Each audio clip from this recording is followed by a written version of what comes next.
Hello and welcome back, and today I want to talk about sort of 3 new Synologies. But before we go any further, it's worth highlighting, maybe temper your expectations. This isn't going to be that kind of video. Right now I want to talk about 3 new Synology products that have appeared on the official pages over in the East. The DS2419+II, the DS3617XS2 and the DX1215. An expansion unit. Now, this isn't the first time we've ever seen Synology release an older generation of unit and put a 2 on the end. In the past, this has meant because of a CPU revision, an update on some of the internal hardware, or something to do with taking an older generation device and then either improving upon it, or because of restraints from manufacturers and the components they produce, having to refresh an item in the product family. However, cards on table, I have absolutely no idea what these products actually bring to the table, which I know is a huge disappointment. I'm sure a number of you are just going to bang the dislike button. Hear me out. These 3 products have appeared on their official pages, and at the same time, I've checked the CPUs, which in the case of the 2419+II is the C3538, exactly the same as the non-2 model. In the case of the 3617XS2, it's the Xeon 1527, a quad-core older generation Xeon.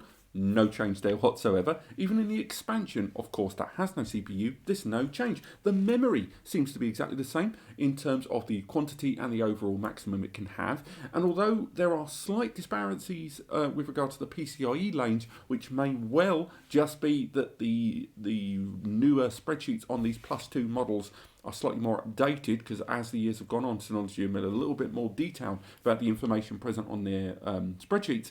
Not their spreadsheets, their PDFs and data sheets. It has to be said that the similarities between the non-2 versions of these products and these version 2 listed products on their official pages in terms of hardware specifications seems near enough identical. Now, there are small differences in presentation on these pages. For example, obviously, because these are newer pages, they have included lots more information on these newer additions to the Synology families, namely that of the hard drives and SSDs and improved PCIe upgrade cards. And I know the older generation of these 212 bays did have slightly more limited expandability on the PCIe cards. So, although I'd love to say with a degree of certainty that these new devices support the newer generation of cards, I can't really say that, because I went into the compatibility listings and things like the E10M20 combo card are not present on there. In the case of the 36172, I don't think even the M2D20 SSD cache only card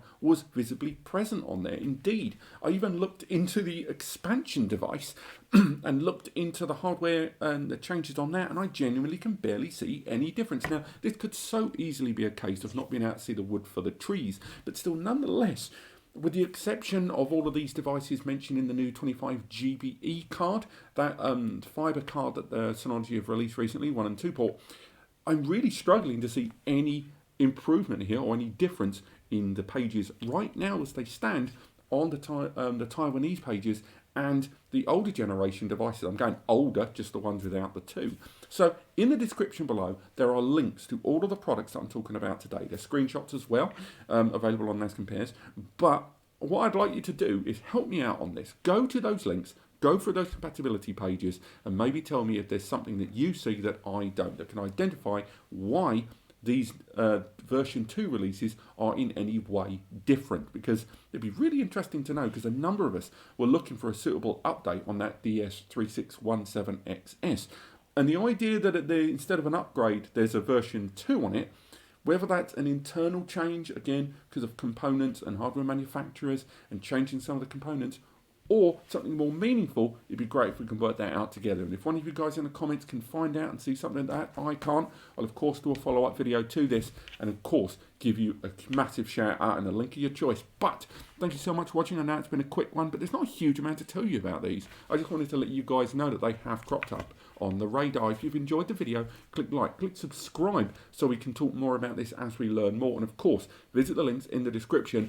to see the Synologies that I'm talking about, and of course NAS Compares as well. Thank you so much for watching, and I will see you next time.